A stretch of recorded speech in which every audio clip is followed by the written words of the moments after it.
excuse me. We will call the March 11th meeting of Caroline County Board of Supervisors to order.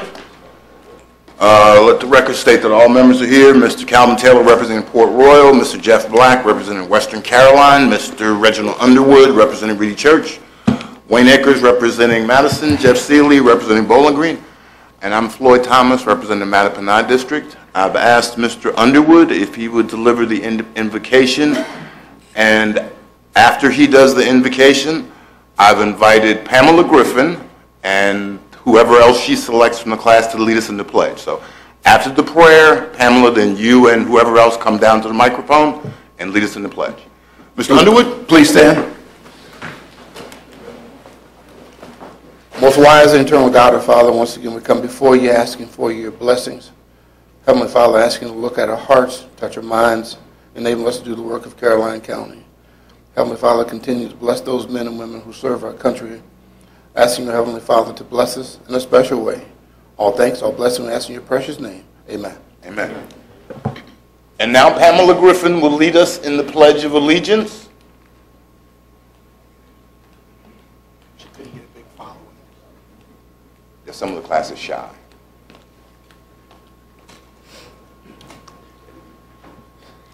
I pledge allegiance to the flag of the United States of America and to the republic for which it stands, one nation, under God, indivisible, with liberty and justice for all. Thank you, ladies. So I guess that's going to tell us it's either ours feeding back into that one or that one.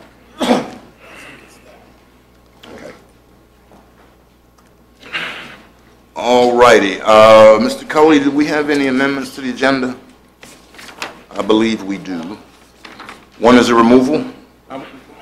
We want to pull that from consent, discuss it, and reject the bids.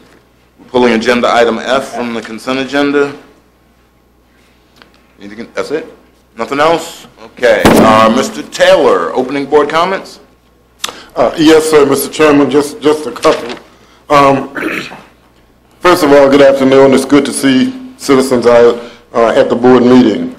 On February 25th, DEQ had what I thought was going to be a public hearing on the spreading of biosolids. It kind of turned out to be more of an informational kind of meeting where you could ask questions. But the concern I have is there were a number of citizens there, not just from my district, but certainly from probably all four of the districts. And basically, they are seeking, I think, 8 new permits throughout the county for the spreading of biosolids. And a lot of the citizens have real concerns. My understanding is that in order to have a public hearing, citizens have to call and request that. And I'm not sure, but I was wondering if maybe the board would consider asking for a public hearing on behalf of the citizens. I'm not sure that will work, but certainly we could at least try it. I understand that it is not a board decision. DEQ, I'm sorry, and Health Department, whatever, deals with those permits. But at the same time, we are the ones who are going to hear from citizens when those biosolids are spread in areas where people live, when there was groundwater concern and other concerns as well. So for what it's worth, I hope the board will consider asking for a public hearing before those permits are issued.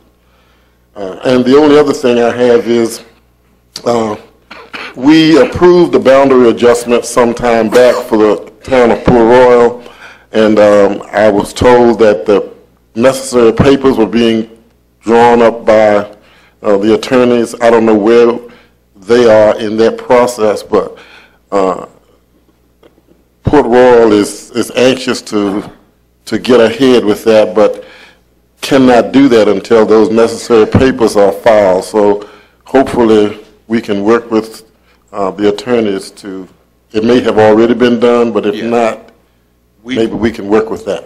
We did that the week it was approved, and according to the Vice Mayor of Port Royal, they're waiting on the survey. So I think they have to complete the survey. Okay, but they're saying that the papers can be filed and the survey does not have to be completed prior to that. So I'm not sure, I'm not sure, I just want to make sure that the holdup is not on this end. I'll put it that way.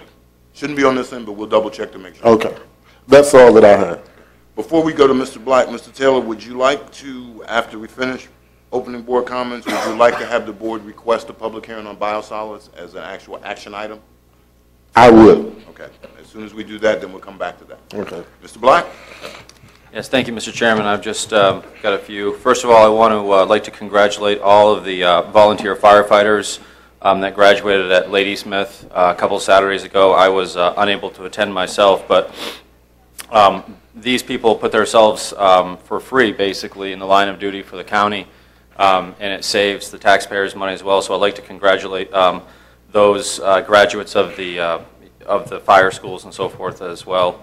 I also personally want to thank Congressman Rob Whitman, who came out, a couple weeks ago for a constituent meeting, as well as Delegate Buddy Fowler. It wasn't heavily attended, but at the same time, there was great questions to national, state, and local questions regarding different things that are going on in the government. So that's nice to see people getting out there.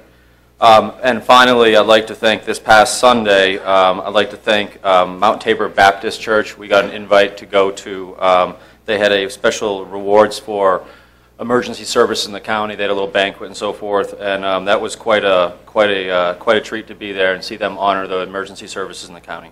So thank you, Mr. Chairman. Thank you, Mr. Black. Mr. Underwood? Yes, Mr. Chairman, just want to echo Mr. Taylor's comments regarding biosolids. I think it's important that we do all we can, because residents are concerned, I know in every district, about the spreading of biosolids. So I think we need to present a unified voice, so I support that 100%. Thank you, Mr. Chairman. Thank you, Mr. Underwood. Mr. Akers? Not at this point. Mr. Seeley? I'd just like to echo Mr. Black's comments on Mount Tabor. It was a wonderful afternoon, and not only did they present awards, they had a meal for everybody afterwards, and I think it was well attended, and would like to just thank them for doing that. And that was Reverend Klingscales, is the pastor there. I think he was the one that arranged that, so that was great.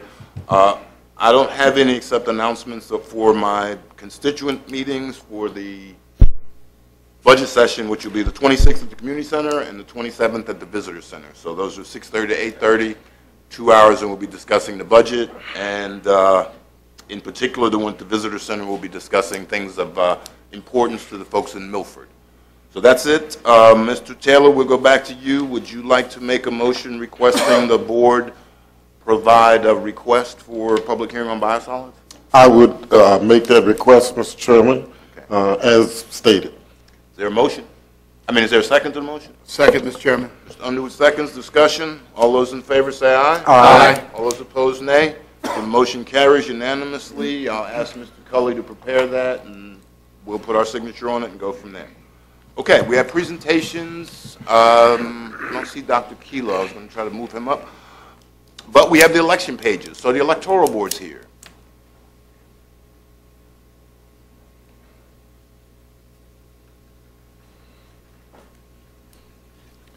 Mr. Chairman, members of the board, my name is John Nunley, Chairman of the Electoral Board. I'd like to make two introductions before we do the pages very quickly. We have a new member to the Electoral Board, Carol Keel, who is replacing Ms. Self. And we have a new registrar as of last Friday morning, Kathy McVeigh. Any of the pages that are here, I've asked them to come down. I got one. Well, I thought this was the old Mrs. Blanton's class, but they were all pages, so great. Just come on and spread right across so everybody can see you.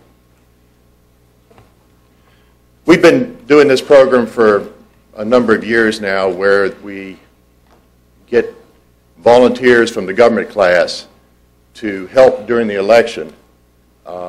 and it serves two purposes. One is it's a great help to our officers of election that are working the polls, but also it teaches some government firsthand. And so we're very pleased. We had about 91 total pages during the last election. So that was a very good turnout. And we have certificates that for each one of them that we will be getting to them. Thank you. John, that was great. Now, if they could turn this way, I know it's like spin around. I'm sure Mark's going to take pictures of you, and we'll just let him ask or determine what's best. Up here, Mark? Can I take them on the front steps? You can take them wherever you want. You got the camera. Okay. Before you guys go, who was at Mattapanai? Mattapanai, the high school? Who was the page at the high school? You were? There was a gentleman with a top hat. I've been looking for. Oh, so you know what I'm talking about? Okay. Well, when you find Josh, tell him I love this hat.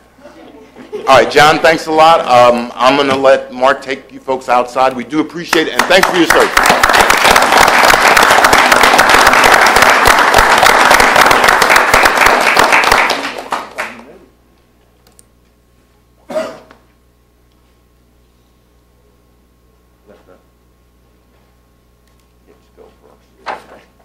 Was that his only picture taking of that? Okay, perfect. Look good, yes.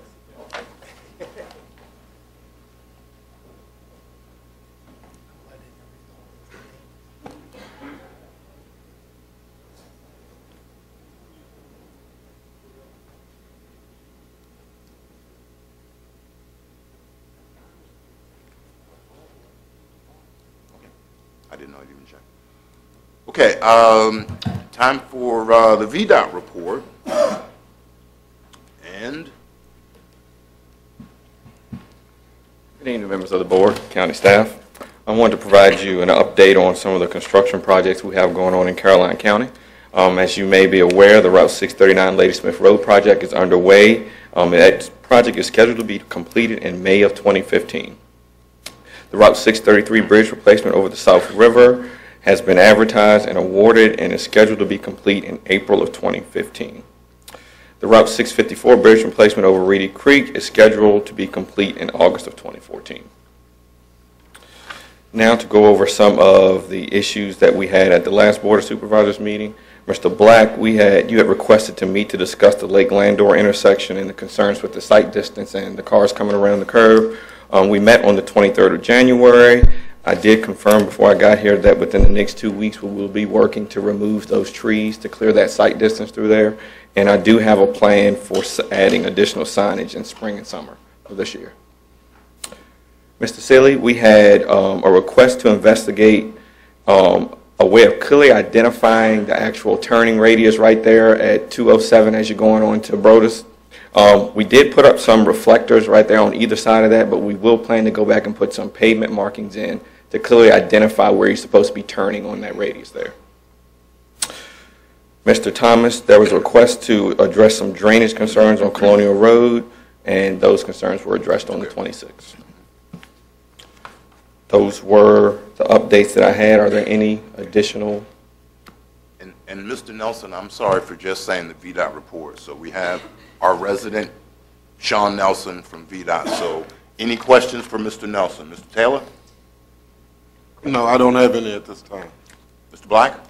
Yeah, I have a couple. First of all, I really want to thank you for coming out to Lake Landor. That meant a lot. I mean, there was a lot of people that had a lot of questions, and I think we got some of those addressed and answered. So I really do appreciate you guys taking the time, or you taking the time to come out. And it was very informative to Mr. Donakai and myself as to some of the issues that we're facing. So I do thank you for that.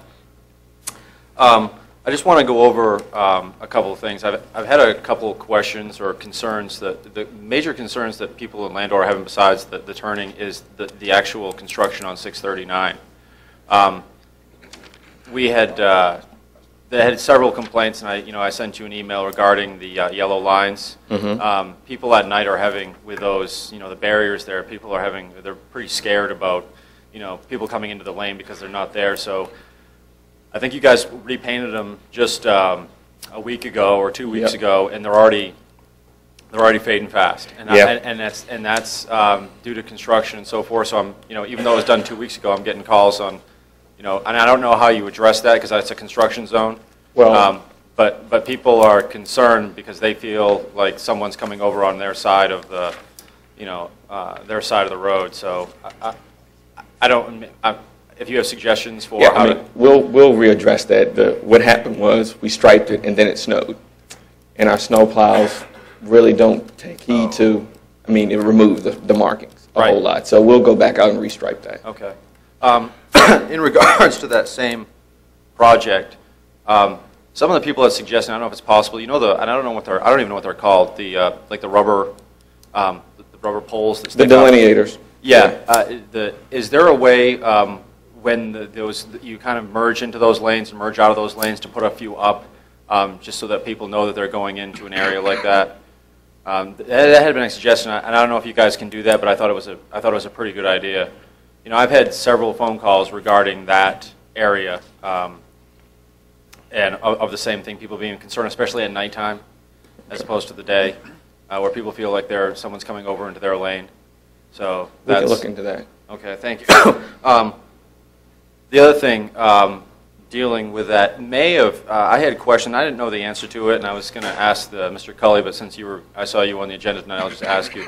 What is the reason that it's going to be May of 2015 for the completion of that project? The length of time.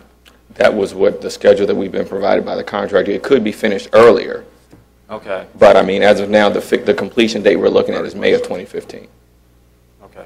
And I'd like to talk to you more about that. I just would like to know what are the ins and outs, what exactly. I mean, people. How wanna it's gonna know- be phased Yeah, how and it's going to be impacted. phased, what's going to be done. If there's a way that you could send that to me electronically. Okay. Because I have no idea what you guys, as far as how the phases that take place.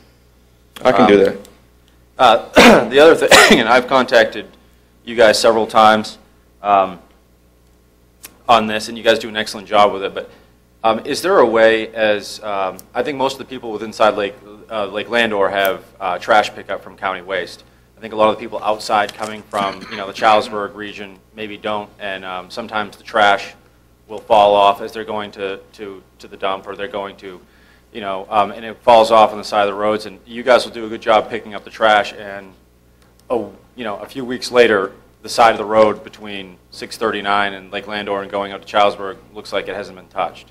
And I'll call you guys, and you guys will come out and pick it up, and then it's dirty. Is there a way, instead of having to, have me give you guys a call, is there a way to have that a constant schedule, like every once a month, to do that, or is that not possible?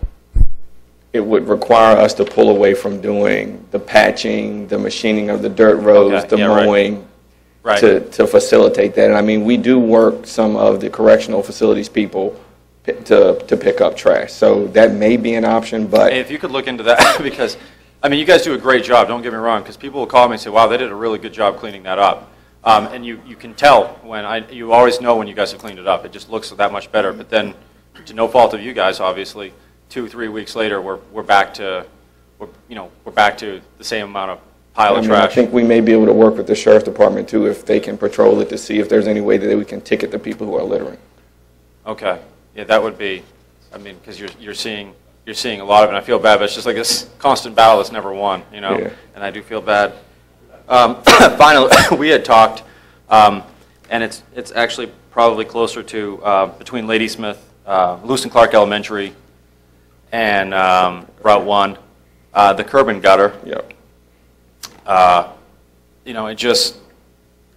It just doesn't look, and I know we're getting out of the winter season now, but I mean, there's just a collection of, weeds and so forth. If those could be, at some point in the springtime, cleaned, it's just an aesthetic thing, but people that are going towards, the Ladysmith area and so forth, just, I don't know what you would use to clean that, but they're, we had talked about that too, they're pretty clogged up. We've got it scheduled. It'll be manual labor for them to get that out of there. So it'll be done this spring. Okay. To remove that. If you could just send me so I could send out people, it's going to be done in the month of schedule. April, like when it's scheduled to be done, that would be great. Okay. Okay? Thank you. Mm-hmm. Thank you. Mr. Underwood? No, sir, Mr. Chairman, not this time. Mr. Akers? I do. We talk about the 2015, and Mr. Black said, but I'm interested in why it's taking that long and the various phases as to what they're going through. Are they not going to complete what they have started? And it was my understanding that's all they were going to do is from Ladysmith to Rice Chapel Church. The turning lanes are going to be extended and widened and things of that nature.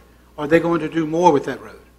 The extent of their project is to add the additional turn lanes. Now, I'm not familiar as far as what their sequencing of construction is and what they're going to do outside the limits of the project that you see right now, but I can get back with you all and provide you a schedule or a timeline. Yeah, I'm just wondering why it's going to take another year and 3 months to just finish the project that they have started, because they're pretty long way in completing their project. Well, the stormwater management part is being developed there, and all the gutters have been put under, the drainage has been put on the roadway and all those things. And I mean, the timeline that I provided in the report is the worst case scenario of when they plan to finish. The contractor always wants to proceed to try to get work done faster because it saves them money. Yeah, I just don't want to see us start the process, pull off and go to somewhere else and then come back and finish it. No, that won't happen. And that's what I don't want to see, because No. it is an issue through there for people traveling. Traffic backs up in the afternoon way past Rice Chapel Church from Route 1 because there's no turning lane now for the southbound going into Lake Caroline. So I just don't want to see that happen. Okay. Thank you.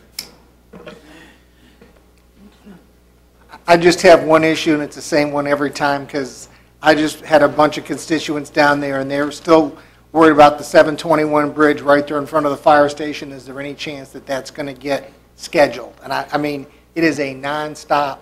If the county would like to make that bridge a priority during the secondary 6-year plan, the county can make that a priority going the secondary 6-year plan. Okay, that's good to know, because we've got a fire station there, and that's everybody's concern with it being low, and it's been flooded recently. I will work towards that. Thank you. No problem. Mr. Nelson, I'm a little more inquisitive. Now, making it a priority means what's going to happen? It's just on the 6-year plan. Well, it would have to be identified funding in the secondary 6-year plan. That's the Yes. That's the other issue. So we can make it as much of a priority as we want and make it our #1 concern, but until VDOT actually funds that project. I mean, we would look at that during the secondary 6-year plan, and we would allocate funds to it as the county seems necessary. Okay. If they want to make it their #1 priority, we can move funds from other projects to it. Okay.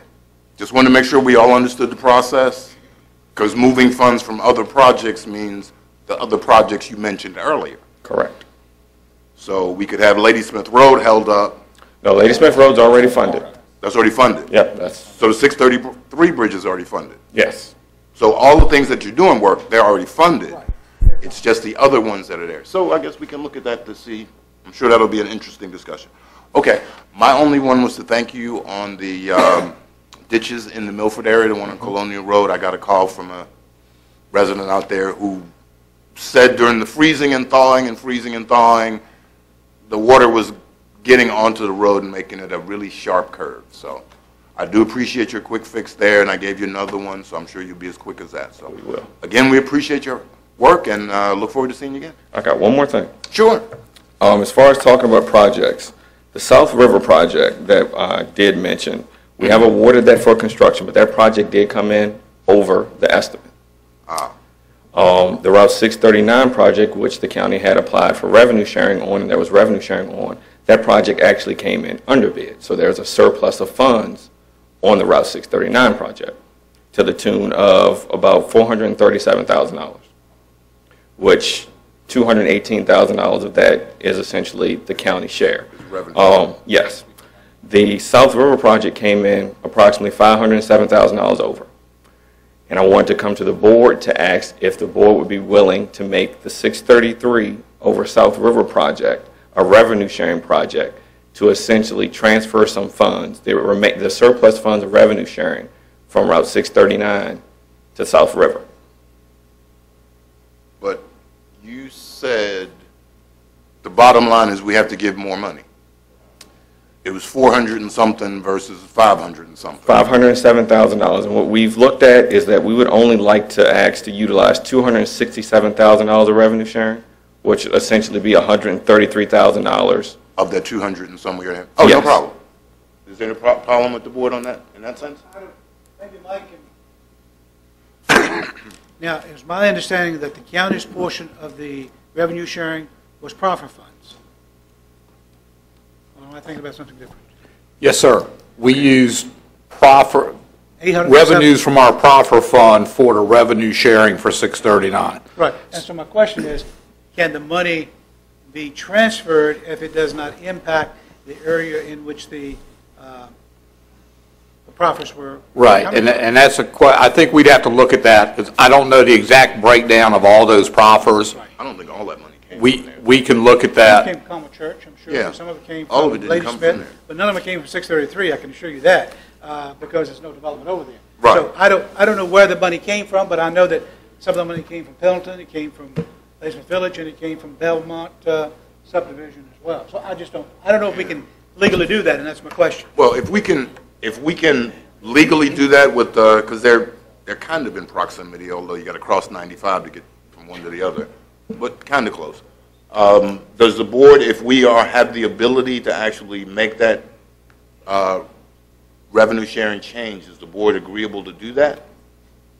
Because if we agree, and then we can ask Mr. Fincham to check and make sure it's okay, and then Mr. Nelson can go right ahead and do it. So if we don't agree, then there's more discussion. I guess South River on 633, The that bridge. is, The bridge replacement. well, you've already started the bridge replacement, correct? It's been closed. It's about to start going to construction now, but we've got a deficit still on that project. So what will happen? What happens if we don't transfer the money? What happens if we say? Then we have to find the money. Then who? VDOT has to find the money. Which means the project could be it's delayed no-brainer. for years. No, not necessarily. We've committed to it, so we would have to find money. The thing is that Well, there... let's see what you can do first, Mr. Nelson. Okay. And, I mean, But don't come back and see us well, thinking that you're going to. the reality is that the VDOT money you're talking about using is our money too. Yes. You know, It it's will not have like to come we from didn't pay another state project. taxes to give that money. And all those projects you're doing in Fairfax, they don't need all We didn't that. pay all that money. You can use some of that money here. They sent it my way. So we'll ask Mr. Fincham to follow up with you to let us know, but hopefully the Commonwealth will be able to find money to finish projects they've committed to. Okay, and He's committed to it. also, I just wanted to let you know, at the closing of the Lady Smith Road project, if there is no over expenditures, then the revenue sharing money that is there would be refunded back to the county. And we would very much like that. I can try to paint a clear picture. Thank you, sir. No We problem. appreciate your paintbrush. Thanks. Okay, that takes care of the VDOT report. Next, we will have the treasurer's report. Mrs. Curran?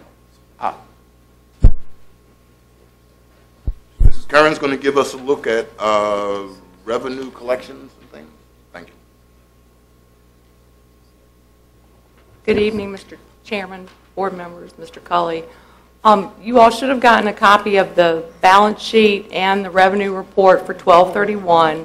The balance sheet shows the cash available at the end of December, and looks like the fund balance for the general fund was a little over $12 million, which is down slightly from last year, but still we should have enough going into the second 6 months.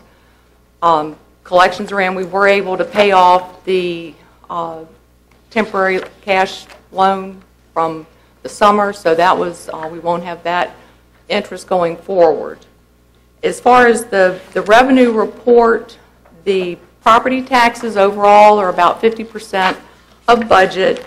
Personal property is down slightly from last year.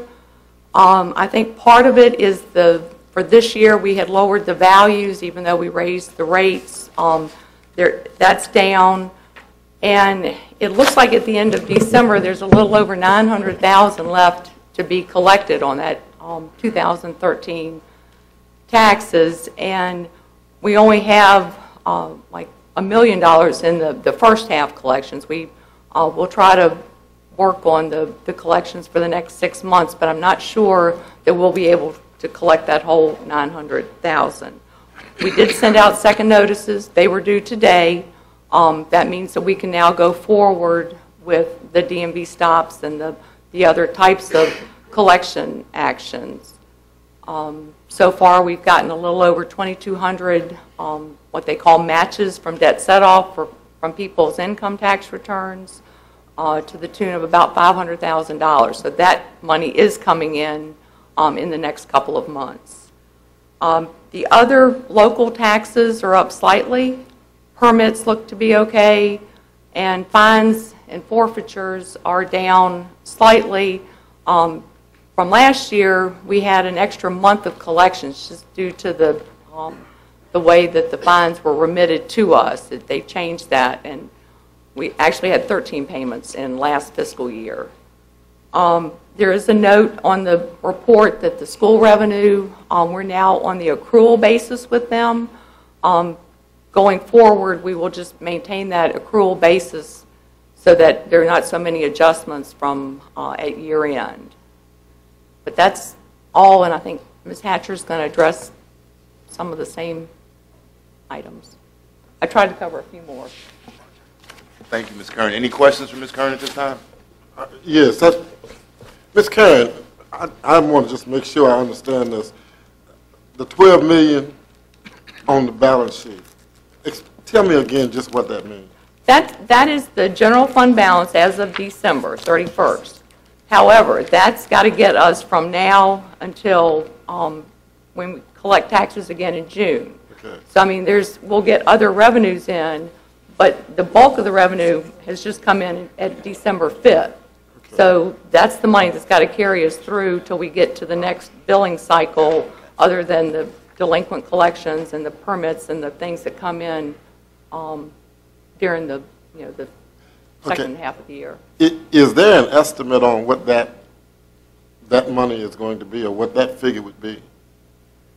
Well, generally we transfer a little over, I think $1.5 million, sometimes $2 million to the school board every month. I mean they have other funds coming in, but it doesn't take a whole lot for that to go by the time we get to June 5th. Okay. That's all I have for now. Okay, thank you. Ms. Black? Yeah, and I think I've asked you this before, and I'm still a little bit fuzzy on this. Personal property taxes, cars, boats, whatever the case may be. So if someone in Caroline County says, you get a bill from Caroline, your office saying you owe us $300, and the person says, I'm just not paying it. Not going to do it. Not paying it. What are the steps that Caroline County takes to go after that money? Oh. I mean, I'm not talking about the real estate. I'm talking about personal property, so vehicles. Well, once they have not paid by the end of December, we send their name and the amount that they owe us, calculated through June, to the state income folks to try to get part of their state refund. Which, like I say, to point, we've gotten about $500,000 in matches, and we're working through the process. We sent the second notices, and they were due today, which says that we can then go forward with doing DMV stops, where we withhold their registration.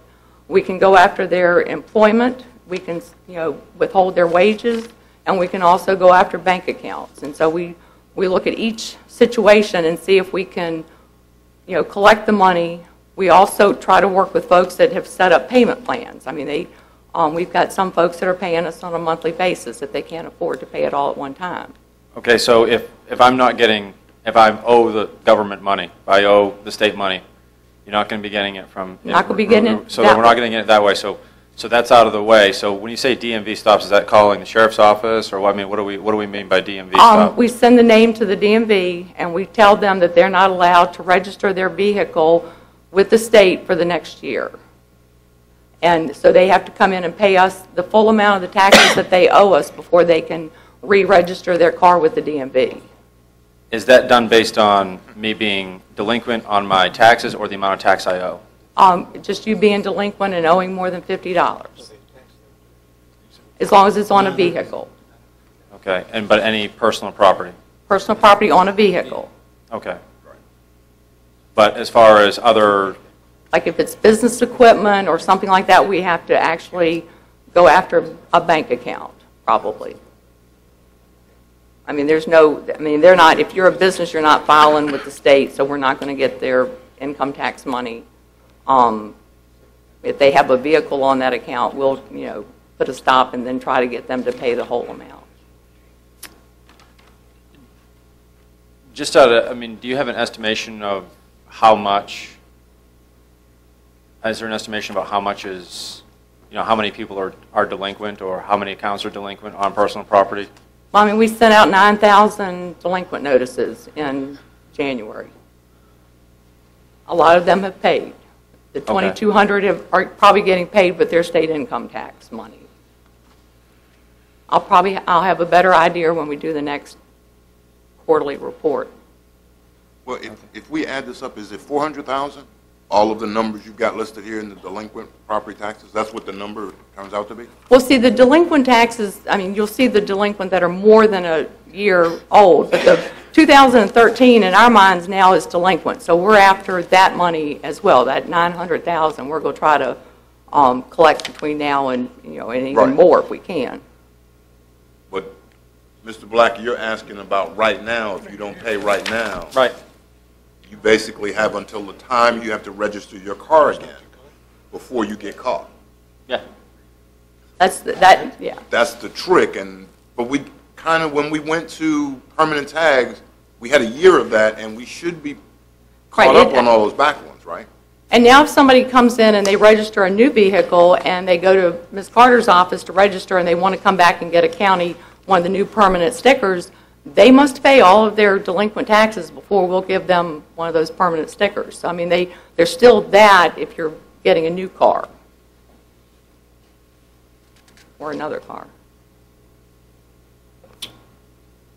And as far as just what is the, and maybe the sheriff's office knows, what is, like, if I move into what is the law if I move into Caroline County, say from out of state or Spotsylvania or whatever? What does the ruling say? 30 days. 30 days to change your tags. I can, yeah. And that would be the sheriff's office, right? That would be in charge of. I mean, how do we go about enforcing if someone's? They have to actually ask you when you moved in. Nobody volunteers. I just got here. I've been here 30 days. I need to change mine. You pretty much get asked. Drive around with tags from out of state, and if you get stopped, that one of the things the officer does is ask you, when did you move here? Okay. All right. Thank you. Mr. Underwood? Just a couple questions. Okay. The 903 that's delinquent, is that higher than last year, or is that typical? I believe it's a little bit higher than last year, but we're, you know, I'm not sure where we were with the collection process. And last year, we were actually, I think, over budget because the values were so much higher, and we actually, you know, collected more because of that. I'm just concerned about the delinquent amount. You said you had 9,000 letters that you sent out. I'm just wondering if that's a higher amount than typical. Well, and I am encouraged with the 500,000 that we have in the matches from the state that's going to, you know, reduce that or increase what we've got on the delinquent taxes. Thank you. Yes, sir. Mr. Sealy? I guess I was just trying to take the numbers from your, see, and I don't know what the difference between these two are, but this one never adds up to what we talk about, and this one, after you do an algebra problem, it does work out. So I guess my one question, and I don't, what do you call the sheet? That's the revenue report. The revenue report. Revenue to budget and comparing it to prior years. Because when I look at this, I have year-to-date amount of $8,530,000, but I have current amount of $2,725,000. So I guess I'm just trying, and the same thing with personal property. You have current amount $1,436,000, and then you have $3,346,000 under year-to-date amount. The current amount is the amount we collected in the month of December. And Okay, then you've so that's got year-to-date being what we've collected for the first 6 months. So if I add the year-to-date amount for real estate tax, line 100, with line 100 under personal property, that's what you've collected year-to-date. In the 2 current accounts, yes. So that's through February, No, through December 31st. December 31st. Okay. That does help. Okay, thank you. Sorry. Mr. Seeley, we've asked Mr. Cully to take a look at these and add those up, send them out to the board to make sure we all have numbers that balance out for easier reading. Okay. Thank you, Ms. Curran. I think that's it. Thank Have a you. nice day. Yes. Mrs. Hatcher, how are you this evening? I'm just fine. Good evening, Chairman Thomas, members of the board, county staff. In your packet, you have the second quarter budget status report for the 6 months ending December 31st. This report is on an accrual basis. I know y'all don't like that, but it is on an accrual basis. Most of the funds, except for utilities and schools, I have added a cash basis column so it ties back to Mrs. Kern's report. So you can see what physically came in. It doesn't mean you actually have it for this year. As you can be seen, 41.1% of budgeted revenues for the major funds have been collected or billed, which is under the 50% mark. 43% of budgeted expenditures have been expended for the major funds, also under the 50% mark. General fund revenues are $18,659,889, or 44.2% of budget estimates. On the cash basis, as Ms. Curran referred to, the property tax collections are slightly lower than the same quarter fiscal year 13. Sales tax revenues appears to be increasing after several quarters of decline. I think part of that is because of some construction projects, and I'd like to hopefully think that the economy is getting better. Your local communication taxes appear to be lower, and I think that's going to be a trend for quite some time. Business license collections are slightly higher in comparison to the last fiscal year, and then again due to several major construction projects. Your recordation tax revenues, permits and fees are higher than the same quarter of last year, which I think also lends credence to maybe the economy doing a little bit better. Your charges for services are above. Your fines and forfeitures are less than last year, and they're at 41% of budget. All other revenue categories are lower than the last fiscal year. Overall, expenditures in the general fund are slightly lower than the 50% threshold, as are most departments. Your school revenues and expenditures are 39% of budget. These are reflected now on the accrual basis, and Ms. Curran and Leaf and Zhao with the schools are staying in constant reconciliation on this. Your social services revenues are 42.4% of budget, and your expenditures are 48.9% of budget. Both the revenues and expenditures for social services are below the same period as last year. CSA revenues and expenditures are well below the 50%, but expenditures are estimated to be higher by the end of the fiscal year.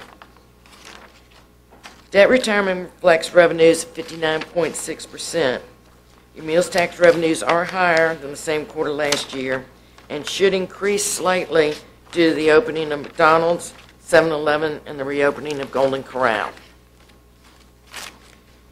Expenditures are 64.3% of budget, basically due to the timing of the debt service payments. Operating revenues for your utility fund are 49.1% of budget, representing 6 months of billings.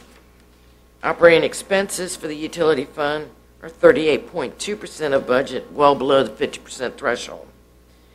Debt service for the utility fund is 62.4%, also due to the timing of the debt service payments. Again, it should be noted that your actual operating revenues continue to be greater than your operating expenses. For the 6-month period, operating revenues were $436,000 more than your operating expenses. Availability fees are 54.7% of budget. There have been 20 water and 20 sewer fees paid through December 31st. Dawn Wastewater